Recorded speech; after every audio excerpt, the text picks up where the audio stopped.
today I'm going to play Panzer North Africa. Yes, this is from GMT Games, and I'll put a link to my unboxing of this in the description.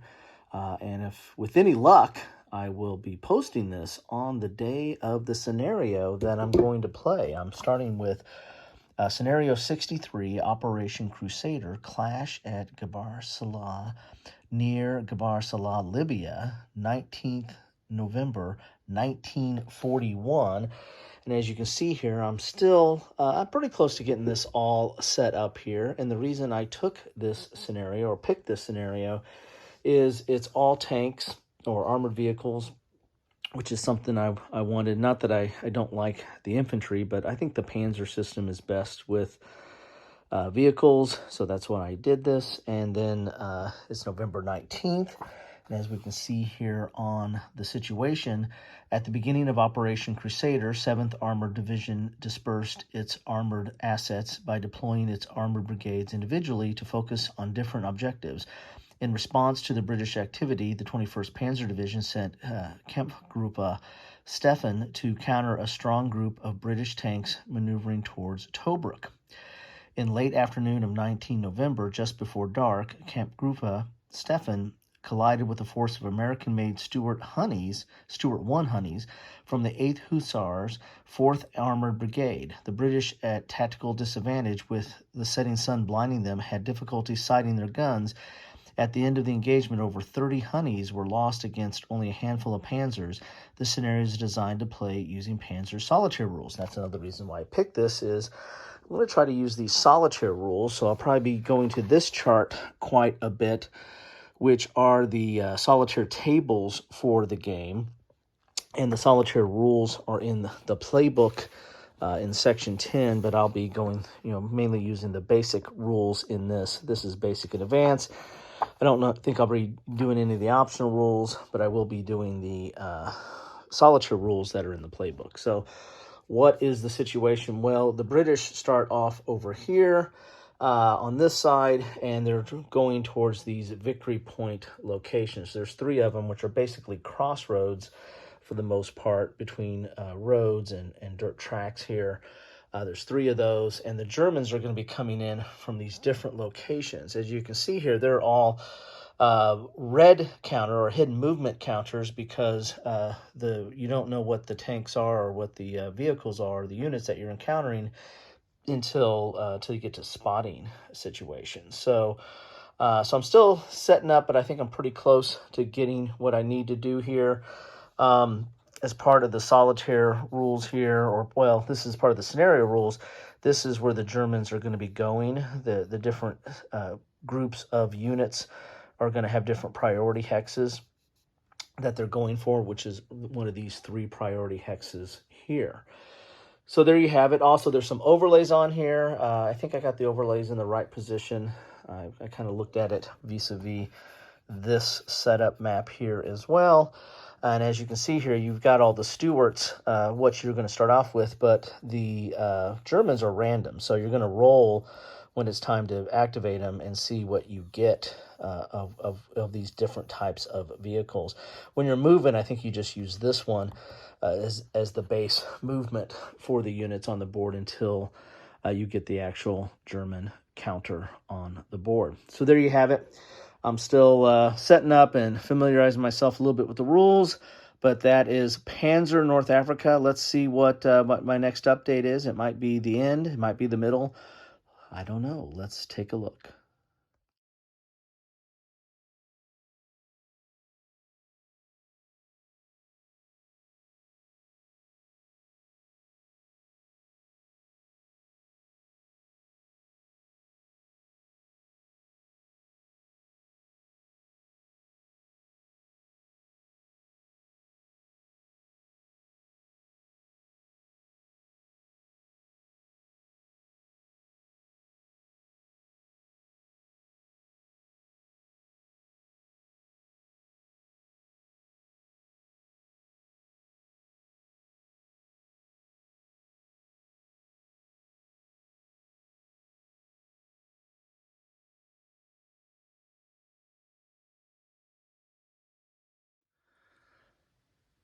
Hello all, I'm back, and what did we do? What happened?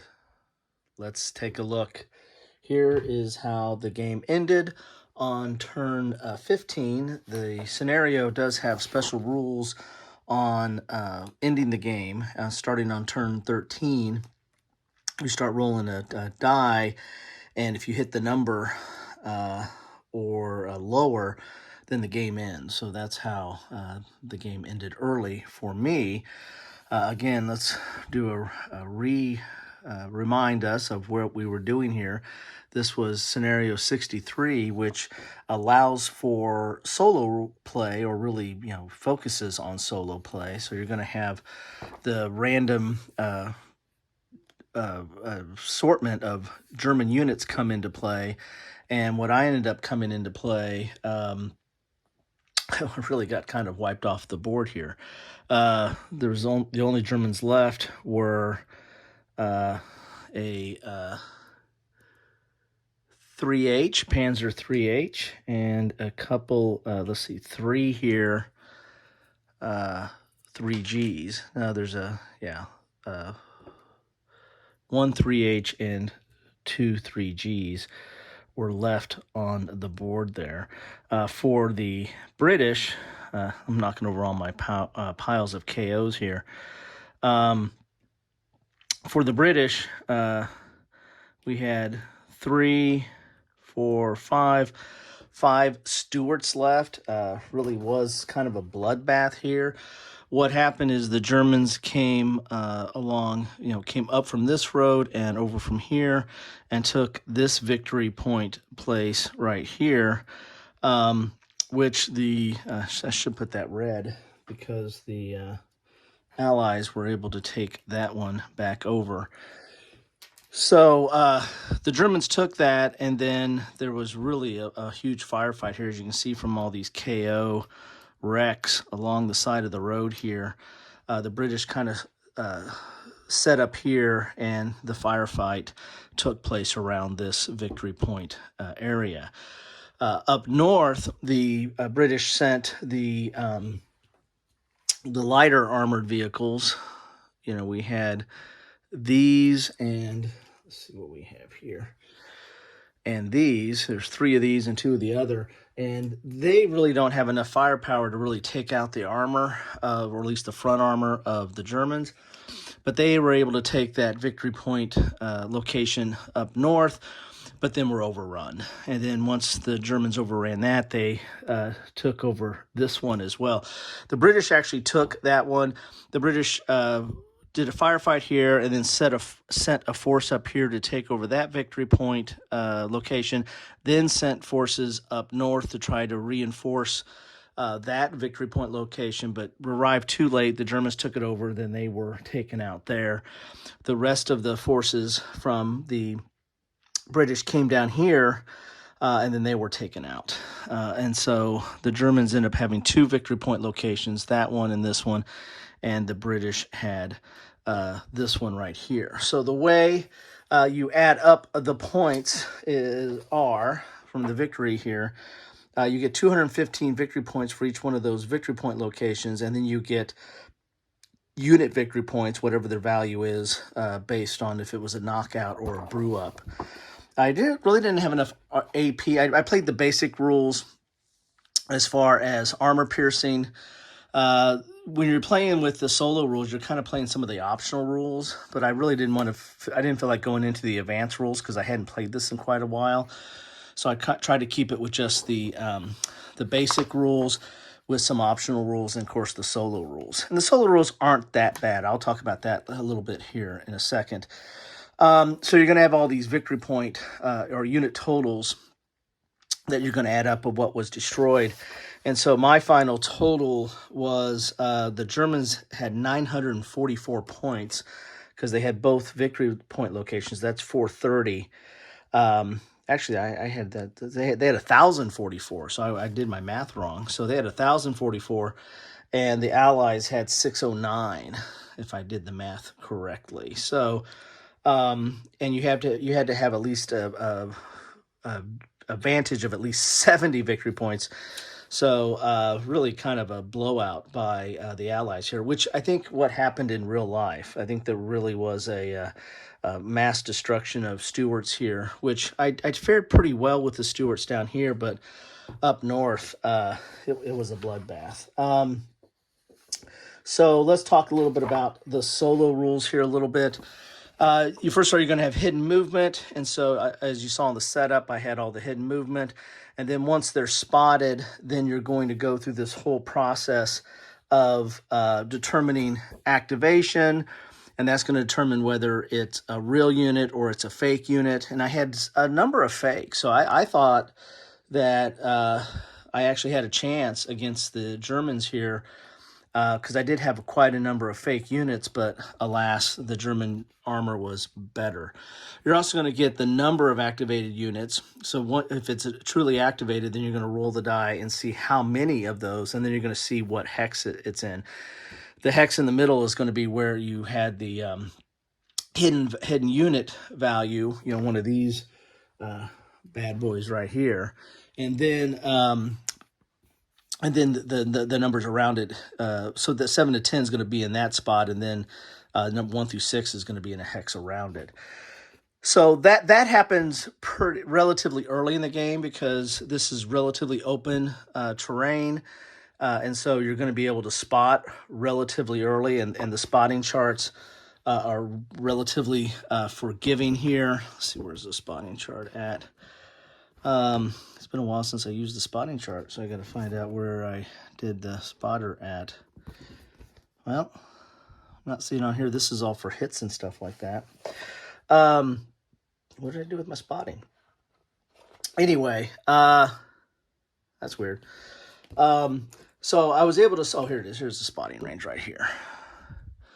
So the spotting range, you can go up to, if something's moving, then you're going to be able to see it a little bit better because it's kicking up dust. And so you get this +2. And so that, if for vehicles, that gives you like a 40 range, 40 hexes. And then, or at least you start at 0, or sorry, you start at the 0 base rating, which is 20.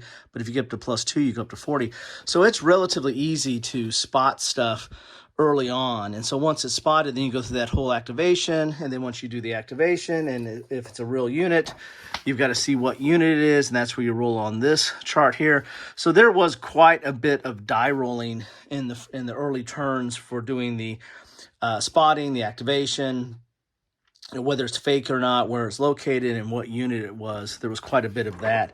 But I thought that it rounded out relatively nicely for the Allies, or the British, in that I didn't have a ton of Germans out there, but alas, it was still enough to take me out. So what is this? What's the heart of this game? Well, this is a command chit type or an order type game, where you're going to be issuing, move orders or fire orders, or short haul, which is a move and fire, or fire and move type orders, or no order at all, or Overwatch.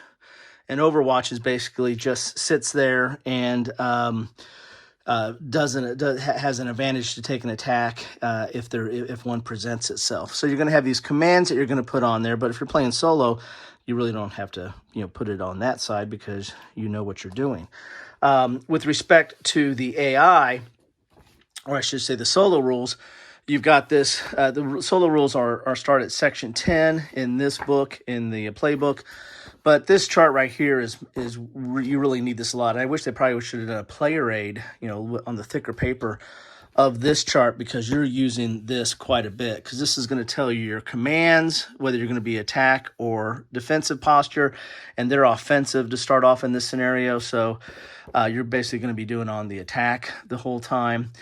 So you're going to determine what its command is, and then then if it's a fire action, what it's going to do. If it's a move action, what it's going to do, and you're rolling dice on that. And then you're also determining which of the victory point hexes it's going to go for, because a lot of times it says go for the nearest victory point or the highest victory point. And this is in the scenario. It tells you for each of the different German unit groups what is the big victory point, or what is the primary victory point hex that they're going for.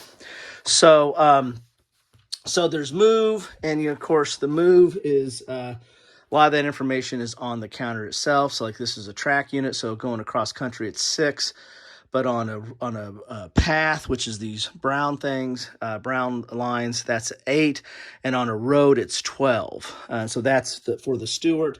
For the Germans, they're a little bit different. They've got a 4-track, 6 path, and 9 on the road, and this is really the only main road here is the one where the victory points are on.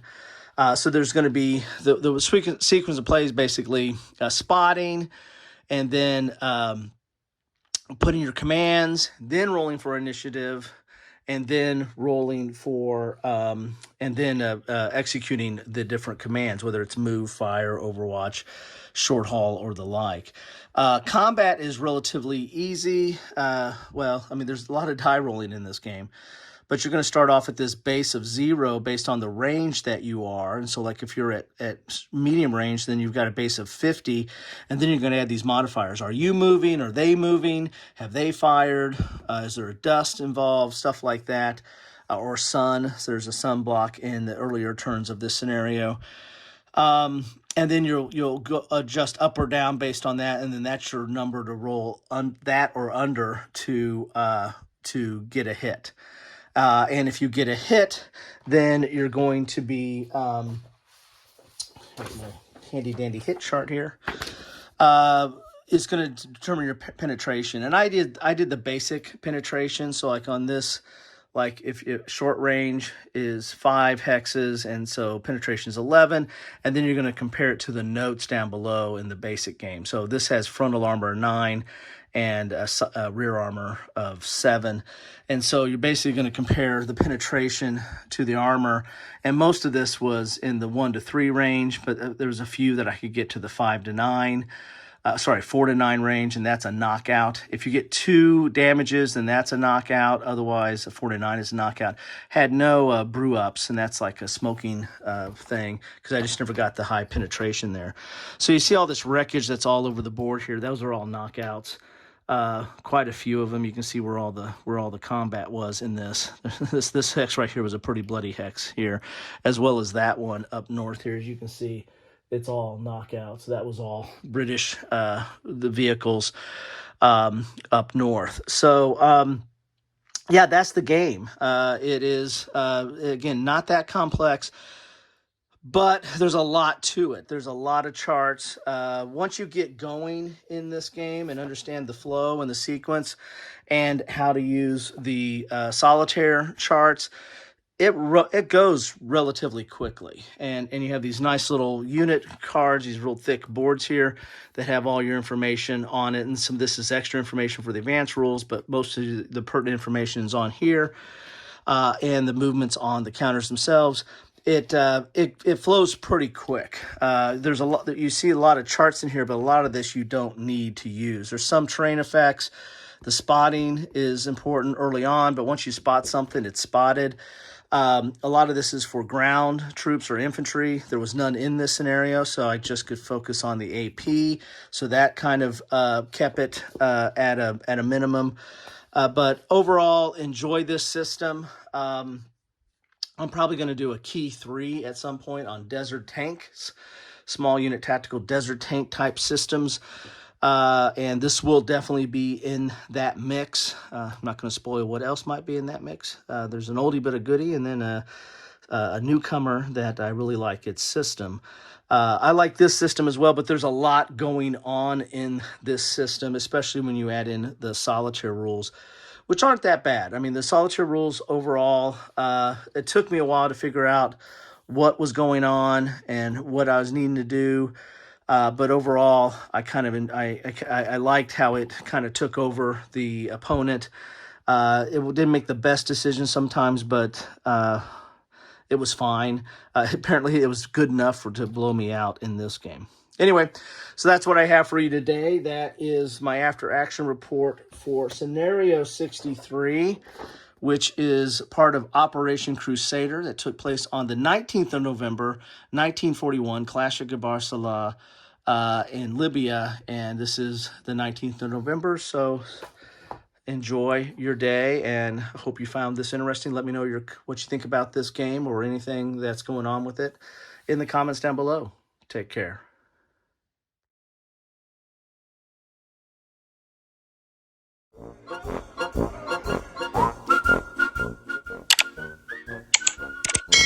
Thanks for watching.